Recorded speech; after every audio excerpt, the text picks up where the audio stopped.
the money. That's what I always say. You always follow the money. Yeah. This is Follow the Money with Mitch Moss and Pauly Howard on VSiN.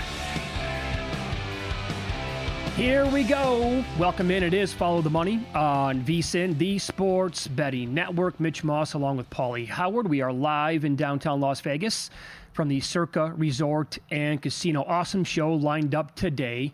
I think it's Pauly's favorite guest in the history of this show, professional gambler Richard Munchkin, coming up in 30 minutes. The stories that this guy has, they are absolutely A+. Oh, yeah. And we'll get his take on the big, beautiful bill as well. Justin Bales on the Summer League, which really gets underway tonight out here in Las Vegas. Mitch and Pauly's Pizzeria coming up at 5:45 Pacific time. Jensen Lewis on the program. Real or Fugazi as well. Pauly, how the hell are you? Good. Feeling good. Looking forward to Munchkin in half an hour. Can't wait. Interesting fellow. And so good, took a storytelling class as well. So if you ask him something, he'll say, do you want the 3-minute, the 5-minute, or the 10-minute? Well, I can't wait to get the full story of the roulette player who was cheating and had a device strapped to his back, and eventually, like, steam or smoke started to come out of the shirt. Yeah. And it's like, okay, that dude needed to take off faster than Usain Bolt. Yes. And get the hell out of there immediately. Abort. Yeah. Abort. Bad plan. That's a problem. It's not working. Yeah. All right, so several stories like that. Busy Thursday, by the way, morning, afternoon, depending on where you're at. Your gal, Sabalenka, goes down, and she was on the ropes the entire match today. And that's who she is and what she does. When it's not going well, the frustration, you can see it kind of like oozing out of the television when you're watching it live. And she goes down in 3 sets. And there you go. No number one on the women's side. Yeah. Winning it again this year. Again, she blows the first set. She's in her own head. The unforced errors. I know she's a hell of a player, but she keeps making these deep runs. And if she would have won today, she would have been the first player since Serena to make 4 Grand Slam finals in a row. But a lot of times, the biggest opponent is yourself.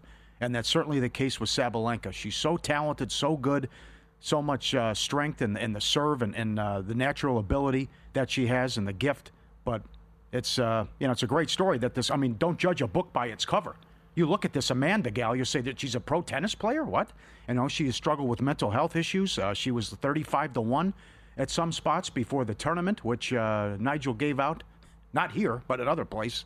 But this is just, again, you see this where 100-1, 80-1, 100-1. Mm-hmm. Ego won no problem. She moves on to the championship, which I like her Saturday. But this gal was 35-1. She does not thrive at all whatsoever on this surface. Well, I just think the to win 6-0 in the second set as well. But the play here would be off the big upset and then the turnaround. And can you channel those emotions and then come back and say, okay, well, I got to take care of business, and now I have to regroup, focus, and let that one go, and now come out and play for a championship. Yeah, she was awesome today, but so was Anisimova, American, and she was ranked 186th in the world last year. That's an impressive quick turnaround. Yep. I don't know if people saw it. I don't know if you saw it. There was a great special in between matches they did on ESPN about how many tennis players suffer from mental health issues. Number 1 was abuse from bettors. And I hope you die, get cancer, you cost me a parlay, whatever.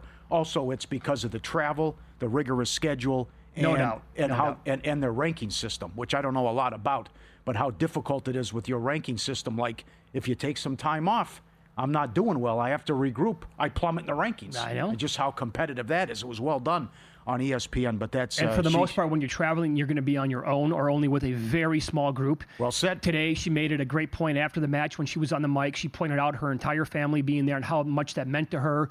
She was looking for her best friend in the crowd. She was a couple of rows back of the family. But this is Wimbledon, so this is a different story, obviously. It's kind of like a comedian when you go on the road. Mm-hmm. You know what I'm saying? Like, you're going to be there with other comedians, but when you're traveling the entire circuit and going to small city after small city, and then, you're working 40 weekends out of the year, and you might bomb at some spots, and like, what kind of toll does that take on somebody who's up there on the stage, and your livelihood, relies on other people laughing at you. And if you go out there and it's not good one night, how do you sleep? You can't. And it's kind of, I think, relatable to tennis. And you had that story about Zverev as well. Oh. When he lost, and basically he's telling people that I have absolutely zero joy in my life. Yep. Top 5 player. Yeah, I know. Absolutely. So I think she should be Serena, Graf, Celis, and dominate. And that's Sabalenka. And maybe that'll happen. But certainly, she's made 7 of the last 10, whatever it has been, going back, or losing 7 of the last 10 in the finals. But she has all the talent in the world, so we'll see. It's not like, again, she didn't embarrass herself. She lost in the semis. It wasn't like she was a $9 favorite. But it's a tough racket. But to tie everything in here, sometimes the biggest opponent is yourself. Sure. We have Summer League action going on right now out here in Las Vegas. Day 1 of this event, it goes on over 10 days. And the Timberwolves are playing the Pelicans. The Minnesota Timberwolves got bumped up to, a 7.5 point favorite in this game today, which is a big point spread for Summer League games, let's be honest here. Now, their roster overall is really, really good, and their main guys are, on the court today, Dillingham and Shannon and among some others. They are down right now by 8 points to New Orleans. I want to follow this. I want to track this. Because for years, the steam, we had a guy who would reach out and say, this guy's out, and then you'd have the move, and it would never get there, even though guys were sitting and you had a great number, and it would never win. I want to follow the steam here and follow the money and track how these moves do. I don't think it's going to go very well, but we've seen probably not. We've seen incredible movement already. So like every game's been impacted almost today. Yeah, as Jimmy Vaccaro always says, and others always respect the odds maker. But this is, you got a 5-point move in the Brooklyn game. You got the 2.5, 3-point move here in the Minnesota game. There's movement in a lot of games as well. I want to track and see how these do. Here's a tweet for you. I saw that our very own Jonathan Von Tobel quote tweeted this yesterday, and then Bill Lady put it in the VSiN Daily earlier today. And it's from Keith Smith, who covers the NBA. He's been on this show. He's been on this network, I'm going to say several times. He tweeted out that I've gotten 4 different emails with lines and odds on Summer League games and champions. If you are gambling on Summer League, you have a problem and need to seek help. Paul, we've been doing this for a long, long time, and it pops up every single year around NFL preseason. Guys like Trey Wingo famously tweeted that out, 5 or 6 years ago, and then started working for sports books. Yeah, Caesars. Funny how that happened. I know. Sure. Yeah. But that was a clueless tweet from Trey Wingo many, many years ago, has absolutely no idea that betting the NFL preseason is actually one of the best times of the year to make a lot of money. I don't dive into the Summer League like every single day of every single year. I'll bet it occasionally. But what are your thoughts on this? If you're gambling on the Summer League, you have a problem and need to seek help. That's the same thing as Wingo. I also would say stay in your lane. And also don't bite the hand that feeds you. You cover the NBA. You don't think there's a tie-in with gambling and the popularity? It's like the same thing with the NFL. The NFL's king. The NFL's God. But if you couldn't bet on the NFL, where would it be? It'd be the NBA. All in. Yeah, it started with fantasy football, right? And then it's just how everyone bets on it as well. So it makes games more interesting. It's the only thing going on. A lot of people think baseball's boring. I don't blame them. But this is, you also have the flag story and what's going on here as well. But the other thing would be with Keith and also even worldwide, Rob Perez chiming in about this long list of this and bookmakers here. And it's just, I didn't ask for your opinion. Now, how about this? A lot of people, I know Kenny White, who's been doing this for a long, long time. I haven't talked to Kenny about the Summer League in a couple of years, but he used to say that betting totals in the Summer League used to be the absolute nuts. You can find edges on this. And by the way, and Von Tobel's been awesome at sending out and keeping track of all the rosters. If you study all the stuff and the players who are going to be in the league, you might think that you have an edge and that some of these lines and some of the future numbers might be a little bit off because your opinion on certain players might be a little bit higher than what other books have on those players or on those certain lineups. So you can find something there possibly. And to your point, Paul, we'll see how this game plays out today. We're live on the air. It's going to be over with probably in the next hour and a half. I want to say that was a good 4 or 5 year stretch. Get on this game now before it moves too much. Mm-hmm. Okay, well, I missed it. It's already moved 2 points. And it would be the other team would cover at such an alarming rate that I just tapped out of betting it. There was no point. The other side would come in so often. I should have just been betting the other side. Yeah. And that's I love preseason football, and that's for years Chuck Edel's been on, and Chuck studies all these press conferences. Sure. Because he can gather key quotes and takeaways. Yeah. Yep. And it's one of the few times that a coach is going to tell you the game plan, how long someone's going to play, and how long what they're going to do with the rotation as well. So I just think has Keith had a beer at 8 in the morning on a Tuesday at any point of his life? Is that a problem? Is that, let people live their lives. And it's a professional basketball game. Right. It's because he doesn't gamble. Yeah. That's my guess. Okay. Yeah. But they always come out when it's preseason football. Oh, when it's a weird sport or not like a regular season, of the NFL or whatever sport it might be. It's like, oh my God, people were betting on Russian ping pong back during the pandemic. Yeah. We are 3 weeks away from a game. Let's do it. Hall of Fame game, July 31st. Lions, Chargers. Get our NFL guide over 90 pages. Team previews, division previews, season win total breakdowns, best bets, player props, betting projections, MVP, Coach of the Year. It's great stuff. Lock it in. The football special at VSiN is $175 through the Super Bowl. Every betting guide, every best bet, every host, every guest. The great email every morning from Bill 80, all the data and tools. This expires when the Hall of Fame game kicks off. So don't wait. VSiN.com/subscribe. Get it now. Get your copy of the guide and get your football special for $175. VSiN.com/subscribe. Cooper Flagg is playing tonight against the Los Angeles Lakers here in Las Vegas at the NBA Summer League. We talked about it yesterday. Pretty expensive ticket. Mm-hmm. Some of the best in the building going for like $2,500. Yeah, see if Bronny can do something. It's a lot of money. I wonder how long Cooper Flagg's going to play in the game tonight. Good question. They don't have a very good roster. Some of these Right. Lakers players have been like really, really good in these early preseason games or Summer League games, like in different cities across the country, Utah, San Francisco as well.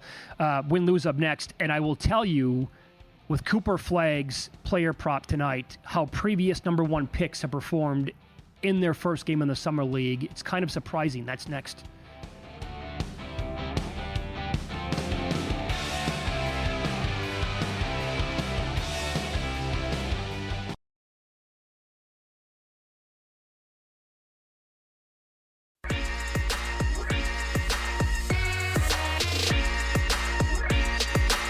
Win Some, Lose Some is sponsored by the Sharp Plays. Were you a winner last night? Wow, winning. Or was it a rough one? Well, they can't all be winners, can they? Loser! You're a loser! Pauly Howard recaps the night in sports betting in Win Some, Lose Some. Sabalenka goes down. Anna Samova, the American, moves on to the final Saturday morning. She was plus 190 and then 30, 35 to 1 in that range to win the tournament. She takes on Iga. And I love Nigel, but this is where I disagree with Nigel because he gave it out on the McAfee show. Hedging's for gardeners. I think you got to lock in a profit if you took his advice. So maybe get involved in play as well. Good luck to everyone if you're involved and you have it. Nats plus 140. Guardians plus 140. That's baseball, Susan. You sweep the Astros. They've lost 10 in a row. Naturally. Can you believe it? Unbelievable. In a long season, the older I get, the more stuff is just so random, I guess, Most runs scored, Phillies 20 to 1. Highest scoring game, Angels Rangers 12 to 1. That had everything. That game was madness. Yeah, fishy number. That's right. Yankees, after 16 straight unders, have played 10 straight overs now. Again, long season, right? So random. I know. My God. That kid looked pretty good, though. Schlittler? Schlittler. Yeah. There's an extra L in there, I think. Thanks, buddy. He's got gas. I mean, he can. Oh, he throws 100. He can bring it. He can bring it. So that's he looked good as well. 4-way tie, first round. If it's not Scottish, it's crap. The Scottish Open, Knapp 50 to 1. So 4-way tie depends on how your books grade it out. I know Jeff Seeley gave out Knapp as well. So 4-way tie early on at the Scottish Open. Subscribe, be part of the team. VSiN.com, our radio and podcast friends. You always want to see these tweets and videos at Pauly de Vegas on Instagram. I had this card. It was not mint, but the signed Michael Jordan Fleer sold for $2.5 million, setting a record for the card in any grade. It's the third highest price ever paid for a Jordan card. Apparently there was some secret signing and what he did, but and this one graded out like perfect mint condition. Look at that. $2.5 million. Hold on. So did you open up a pack? My mom and then have it, or what happened? In the Midwest, there were, I don't know if they're still there. They're called Colburn's. They're grocery stores. And she went to get groceries and came back with like 12 packs one day. Well, that's a nice mom. Something like that. She was the best. So she came back, and I got the entire set of the 1986 Fleer with the stickers and the set. There weren't that many cards in the set, but I got the whole set based on what she brought back from the store that day. And I had the Jordan. But the biggest part of the name of the game and to win the whole battle here is that you got to store the thing and keep it mint when it arrives at this. That's the toughest battle right there. The toughest thing is I got a card from 1986. I got to take care of it. It's 40 years old. I mean, The edges and everything, yeah. So, and you didn't. You played like, put them in your spokes. Did No, whatever okay. dumb kids did, you know? I took care of it, but when you move and stuff, the corner was nicked. That's all. Okay. The corner got nicked a little bit, but it also helps to have it signed as well. But it's certainly worth a ton of money, just a regular card as well, and what that set is worth. So, but then it's hold my beer or hold my bag. Today, the original Birkin bag, made for Jane Birkin, sold for $10 million. Most expensive handbag ever sold, not close. So, it was made in 1985. Come on. That's pronounced Hermes, right? I believe so. Okay. I think I've said this before. There is a Hermes store at the Bellagio. Uh-huh. I'm sure some people in our listening/viewing audience have been there before. Some of the purses, Pauly, you need just take a gallon there one time. I dare you. And just take a look at the price tags on these purses. I did a Rodeo drive. Well, yeah. I did that. Just to, the look and peek, and then I said, "There's a mall, Beverly Hills. There's a mall. Maybe I'll go down there." And I walked into. I got out of there for $1,500. I felt great. My buddy and I were staying in Beverly Hills one weekend many years ago. We're like, let's go to Rodeo Drive. We've never been there. Okay, no problem. We're early 20s. Yeah. We walked into a armed guarded jewelry store, and I had a Jamba Juice in my 20s. Do you think they were taking me seriously? Right. Like, what's this jackass going to do? Why? Who let him in? I don't get it. I don't. It's like Costanza. I don't get art. Someone has to explain it to me, and then someone has to explain the explanation. But you $10 million, and the prices, and the gals love them. I mean, it's just these bags. Again, this is like a souvenir piece. This I don't get too either. Right? Yeah. One thing, $3,000, $4,000, $5,000 purse, but then it's like $10 million for the Birkin bag. Incredible. Nuts. How about this? The race is on with the bulldog and the owner. Jump in the pool. Who's going to win first? Here we go. Get in there, big fella. I think the guy got in there. I think the dog got in there. If you look, is it a dead heat? Here he comes in, jumping in with a little vest on, little toy. It's a boy, that's great. The jumping in the pool race. That's a photo finish right there. That is awesome. And the dog is so smart as well. That was excellent. Bad beats. Yesterday we were on the air. The Dodgers blew it in the 9th. They've lost 6 in a row. And Sky wings over. You needed, depends when you bet it. Oh. You needed 3 or 4 points in the last 3 minutes. There wasn't a point the rest of the game. 0 points the last 252. It's a high-scoring game. I mean, they play a high-scoring game. They played 3 times this year high-scoring. Nothing. Reese got there with the points, but not the rebounds. That's a fun one to lose. Before the line moves, the sharp place is already there. They don't follow the market. They help shape it. You knock out muscle billion-dollar books or full-time sharps all by yourself with the Sharp Plays you don't have to. Backed by advanced AI, connected to trusted insider sources. Sharp Plays delivers the kind of edge serious bettors count on every day.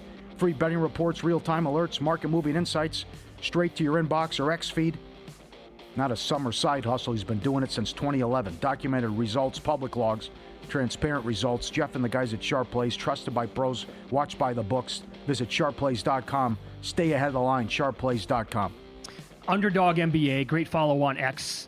They tweeted this out earlier today. Cooper Flagg tonight. They have a prop up of 18.5 points for him against the Lakers, making a Summer League debut. Double, too. Yep. Okay, and I don't know. I don't see him up and available at like a lot of books. Maybe that'll come in the next hour or two.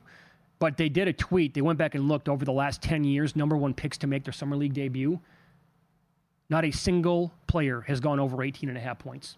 Ricochet last year, the closest, he had 18. Okay. Did you take a guess how many Wemby had in his debut? Oh. I remember I was stunned while watching the game because he went behind his legs. He was running point, dished it. This is good. He struggled shooting. 11. He had 9. Okay. He had 9. I remember when Victor Wembanyama, and we might get this tonight too, when he made his debut out here, and it was not going well for him. It was a struggle, right? The people who I follow and the stuff that got like retweeted into my timeline who panicked and said, oh my God, the Spurs made a mistake. It's like you don't have to tweet about everything that goes on every second in the world. Just put the phone down. Let it breathe for a second or so. Nope, going to be a huge bust. All-time freezing take. I mean, in that game, remember, he's like 7'4", 7'5". He's got the ball at the top of the key. He's going behind his legs. He penetrates. He dishes it, goes to the basket and dishes it to the guy off and lays it in. Yeah.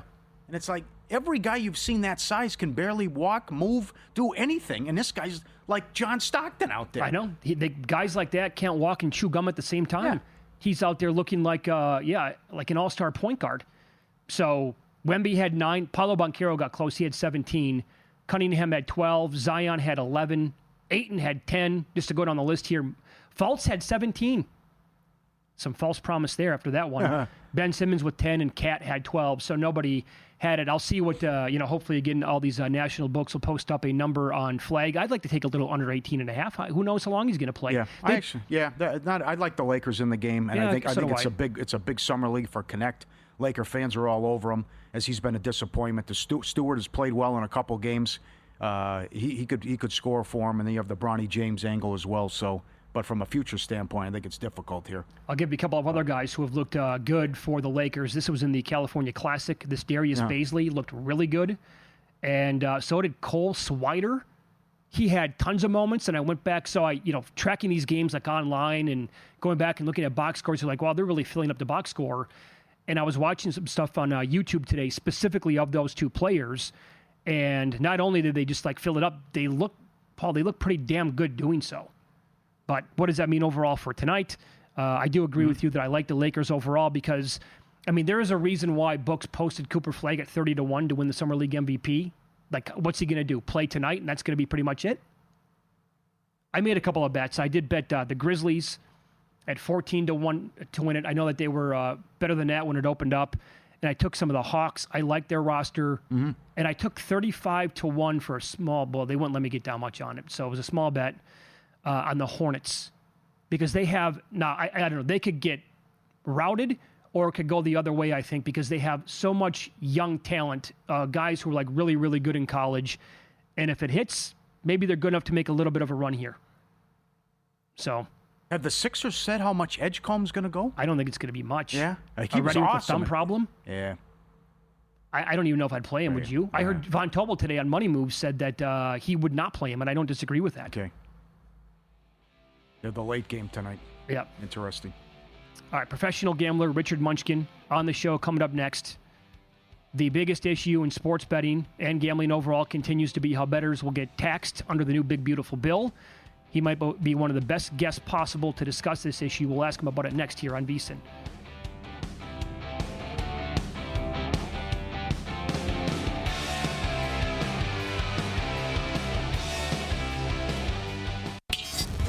This is Follow the Money on VSiN. All right, this is going to be great. We love our next guest. Joined us in studio, kind enough to come on downtown Las Vegas here on a Thursday. Richard Munchkin on the program. His podcast with Bob Dancer is called Gambling with an Edge. He's been doing this for decades as a professional gambler. You can follow him on X. He's at RWM21. Richard, good afternoon. Thanks for coming in today. How are you? Good. Yeah, happy to be here again. Yep. So great to have you in. We have a lot to get to in the next 45 minutes or so. Okay. I'm going to save, I can't wait to hear this story. Overall, I'm going to save the guy cheating at roulette story with a device on his back, and it starts to steam or smoke, and he realizes, okay, I got to get out of here. We'll do that in about a half an hour, if that's okay. Sure. Let's start here. The biggest story going on right now, it's been like this for a good week now, is the big, beautiful bill.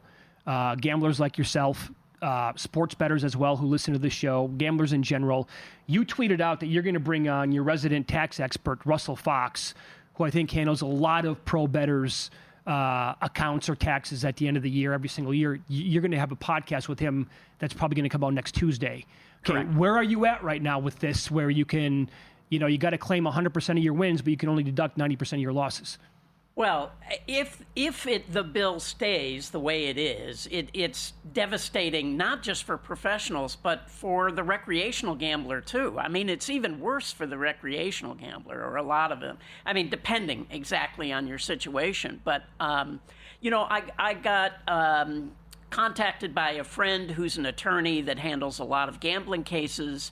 And he said that he doesn't think there's any way that this could, it cannot be constitutional, because they're taxing you on money that you did not earn. So, I'm on the camp. There are, some people who are, the sky is falling and, it's over for us as professionals. And I'm on the other side of the fence. I think that it'll definitely get overturned. So, well, I can give you this example. I listened to a podcast on the way in today with Jeff Ma, Rufus Peabody, and Captain Jack. Rufus, of course, one of the best sports bettors of all time. I mean, he's amazing. Captain Jack is also exceedingly good at this.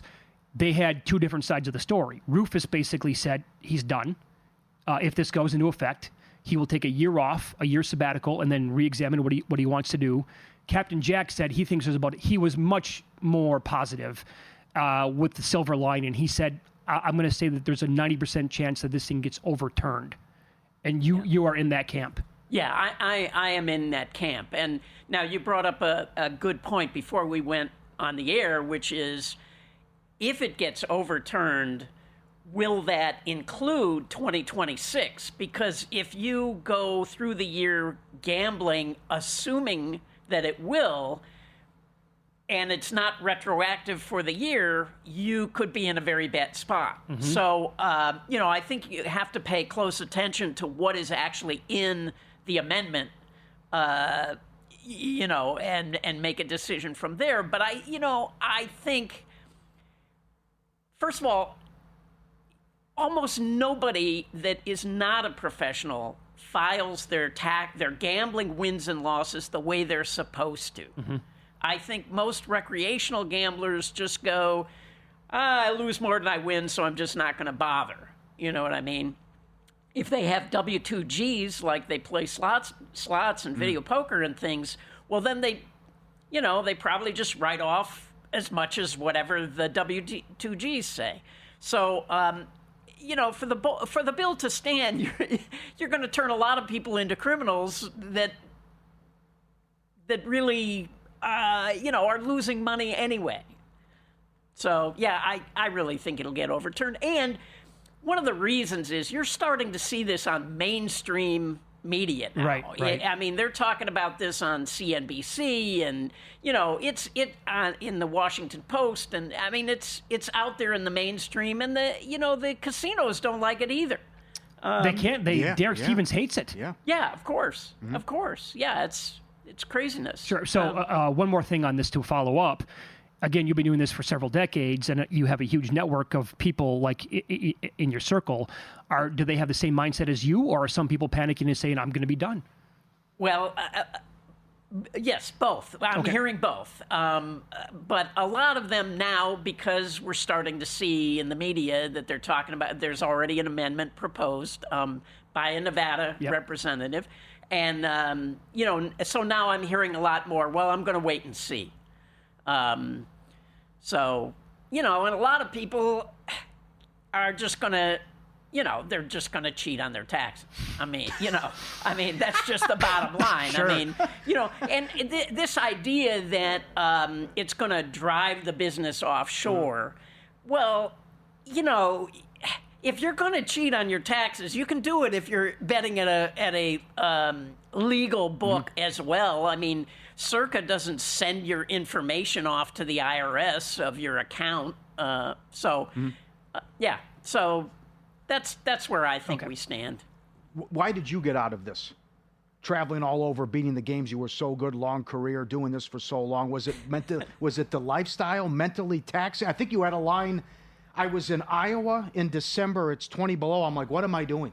Yeah. And I was alone too, and I was losing. Okay. And, so you spend all day grinding. Yeah. And, and you lose, and then you go back to some hotel, and it's freezing cold outside, and the food in, some of these towns in Iowa is not great. And, I just thought, as I've said many times, I've retired, 6 or 8 times now. But that was the last time that I went on a trip alone. I mean, I definitely would not go play alone anymore just because it's no fun. You know what I mean? Yeah. I've always been a team player. I like my teammates around me, and it's just a lot more fun that way to me. What's the health? Are you okay? Or how about people around you? I would think health's a big thing too. You're sitting in a casino all day. Yeah. You gotta have some kind of a health, exercise regimen, and and I think about when I was young, and we would go on these trips all over Europe, and we didn't go see anything. We saw the inside of the casino and the inside of the hotel, and that was it. And the first trip we rented a car, so I got to see some of the countries as we were driving through it to the next casino, but. As I got older, I would take some time away just to see the places where I was, Mm-hmm. So the fruits of your labor at that point. Yeah. Yeah, you have to kind of enjoy it a little bit outside, yeah. Yeah. It's funny, my longtime partner, Daryl, was talking about, he was listening to a podcast of another blackjack player. And the guy on the podcast said, exactly what I was saying, that, he had put in this long session. He went back to his hotel room, and he just felt so lonely, so alone and lonely.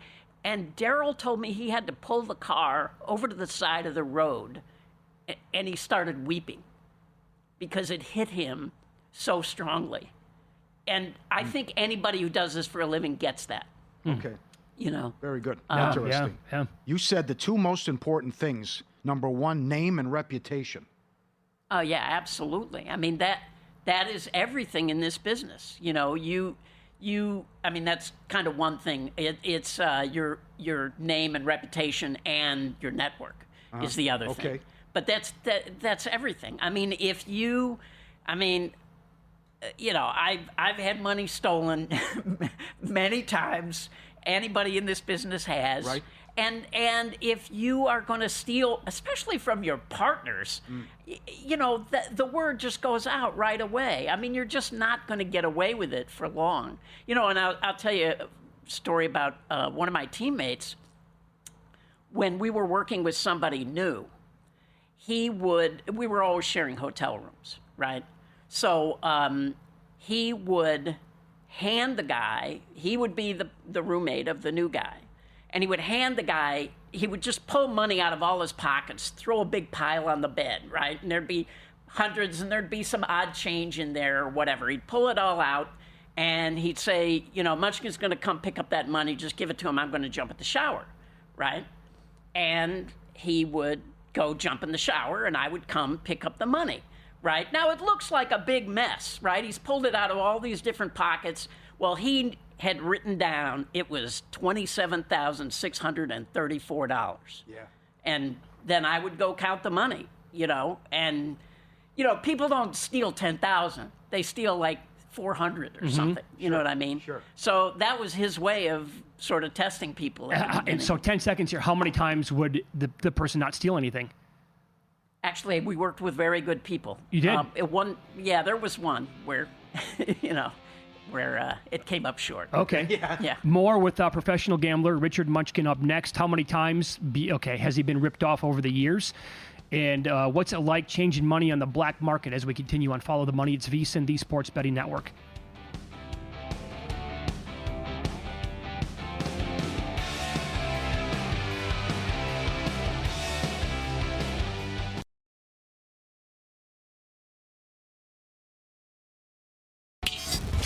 This is Follow the Money on VSiN. Good to have you on board here on a Thursday. We're live in downtown Vegas from the Circa Resort and Casino, and we continue here with professional gambler Richard Munchkin. You can follow him on X. He is at RWM21. The podcast with Bob Dancer is called Gambling with an Edge. I love that story they were telling at the end of the last segment to see how much you could trust a new person in your network by leaving that much money on the bed, and your partner would say, I'm going to go shower, Munchkin's going to show up, and then give him all that money, and only one person ever deceived you guys. But how many times over? In that particular move. With that move, right, with that move. Yeah. But again, you'll be doing this for, 40 plus years? Yeah. I started in, really 1980 was when I kind of turned pro. And how many times in that window have you been ripped off overall? Oh, I couldn't count. But, let me tell you one story. So at one point we were recruiting Japanese big players because we had used them in Korea with great success. And, it's just a fact that in a casino here, they will let an Asian person win a lot more money than a Caucasian person. Because of racism. That's back then, or that's still true today? True today. Absolutely true today. They just think that Asian people are crazy gamblers and they won't get suspicious of somebody, especially if they're on a foreign passport. Anyway, so we were using Japanese big players. We go up to Lake Tahoe and we're in the room at Caesars and we're going to play next door at Harrah's. And so we give the guy $20,000. We tell him, okay, I'm going to be at the table next door. Come over in about 15 minutes and look for me. I'll be on a blackjack table there at Harrah's. I'm waiting. We're waiting. Guy doesn't show up. Now we're worried. We go back. He's not in the room. He didn't get mugged on the sidewalk, right? I mean, there's nothing going on outside. We can't find the guy. Turns out the guy took the $20,000, went directly to the airport, and flew back to California. And then when we finally confronted the guy about it, he told me his story was that he got mugged in that 50 feet between Caesars and Harrah's, and he was so ashamed that he couldn't face us, so he went and caught a plane home. So, I mean, what do? We're not mobsters, right? I mean, so all you can do really is write it off. Yeah. Okay. Not going to break his legs. No. As you said during the break, though, not maybe just that individual, but the prior people, they would have made so much money, but they were just short-sighted with just what they did with that one particular instance and getting greedy. Absolutely. Every one of the people who was, stolen in these kind of situations would have made so much more. I mean, incredibly much more than what they actually stole. But some people just can't help themselves. It's like a sickness or something. It's that, and also, did they not potentially know, the exact position that they were in? They had to, right? They knew that they teamed up with some of the best. They're like, well, we're going to print money here. Yeah. They can't screw this up, right? I mean... Yeah, I can't explain it. Okay. It doesn't make sense to me, right? It's just... A lot of people would rather have the bird in the hand than what they might earn in the future, so... You're a small person. Have you ever been backroomed? Once, but it wasn't what you would normally think of as a backrooming. In Korea, after I'd been playing there for 3 years, when I was playing in Korea, I was always betting the table minimum, like $5. And so they tried to start barring our Japanese players. And that didn't go very well because they threatened to go to the television and the newspapers in Tokyo and they would never get more Japanese play. Ooh. And then they figured out that it was the Caucasian guy who was always sitting at the table with them betting the minimum. And so they come to me and they asked me to come with them to the back room. And this is the most polite barring I've ever had. We sit down and they offer me tea and we're drinking tea and just chit-chatting. And then after about 5 minutes, the guy goes, "I'm very sorry, but you cannot play blackjack anymore." And I said, "Why? I'm only betting $5. I'm very sorry, you cannot play blackjack anymore."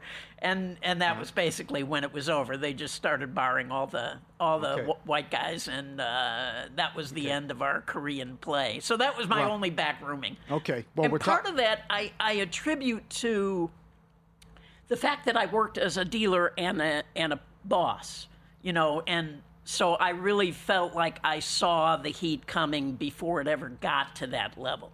So I was out the door before. What's the signal? What's the signal with Daryl? Here comes the heat. Get out. Get up and grab your chips. Get the hell out of here.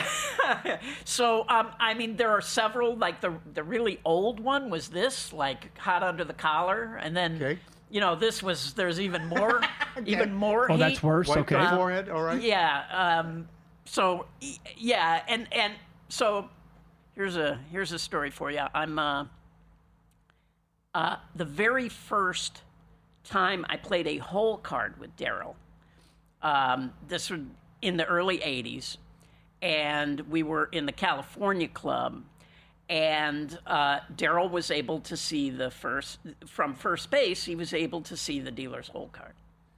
And so I'm playing, and I'm winning, and I hear one boss, say to the other boss, well, the count is positive, and he hit 16 against a 10, so he's not counting cards. And I think, okay, that's great, right? And so we're playing along, and all of a sudden I hear the guy say, that's it, the guy on first base is seeing the whole card. And now I start giving Daryl, heat, get out. And then, I think this was, at that time, this was our signal for major heat, Now, Daryl and I had not played with each other before in this way, right. And so he wasn't sure, so he's giving me, question, what's going on? And so the signal to get the hell out as quickly as possible was to page. They used to page people in the casino. Uh-huh.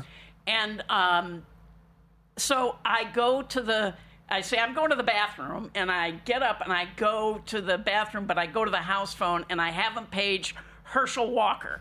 And that meant run like hell. So I go in the bathroom, and I come back, Daryl's gone, and now I see the boss is talking to a Griffin agent. So I just sit down and start playing, right? Because I figure if I just pick up my chips and run, that's an admission of guilt. So I play a little while, and then I get up and I move to another table, and I play a little longer. And they're still talking now. They're confused by all this. So finally I cash out, and I go out one door. I go over through the Mint. I come back, and I had valeted here at what used to be the Las Vegas Club here at Circa. And I go out of the Mint, and I come back down Fremont Street, and I go through the Las Vegas Club, and I go out to valet, and I'm waiting for my car. And all of a sudden, come running out the door, the Griffin agent and the boss from the California Club. And they see me standing there waiting for my car, and now they don't know what to do. So they stand off to the side, and then, when my car comes, the Griffin agent very obviously, takes out a notebook and writes down my license plate number. And, that was my first experience with major heat here in Las Vegas. Yes. Only once you've been afraid for your life, though? The only time I've been really afraid for my life was in Russia. Uh-huh. Yeah, Russia was a really a dangerous place, and yeah, I was really afraid, and vowed never to go back there and never to go to a place that I did not think was safe. Uh-huh. And how long ago was that? Oh, that was early 2000s. Oh, it was? Okay. Yeah. And did you stick... Because sometime after that, Putin outlawed all the casinos in Russia. So okay. I don't remember what year I don't know if they're still gone, but correct me if I'm wrong. The best casino, most beautiful you ever been to is St. Petersburg? Yep. Yeah, it was beautiful. I mean, it looked like it was the inside of a palace or something. Uh-huh. It was it was really amazing. Want to know where the money's really going? Unlike other sources, our splits come straight from Circa and DraftKings. See the percentage of bets versus percentage you handle on every game across every major sport, helping you make smarter, more informed bets. Get VSiN's exclusive betting splits as little as $9.99 for your first month. VSiN.com/subscribe. Join the team now, $9.99. Get the splits, VSiN.com/subscribe. All right, make sure that you follow Richard on X. He's at RWM21. The podcast with Bob Dancer is called Gambling with an Edge. He's going to stick around in studio here. It's Follow the Money on VSiN, the Sports Betting Network. He will tell the story of a guy cheating at roulette who eventually had steam or smoke coming out of his shirt. Time to get the hell out of Dodge at that point. That's next here on VSiN.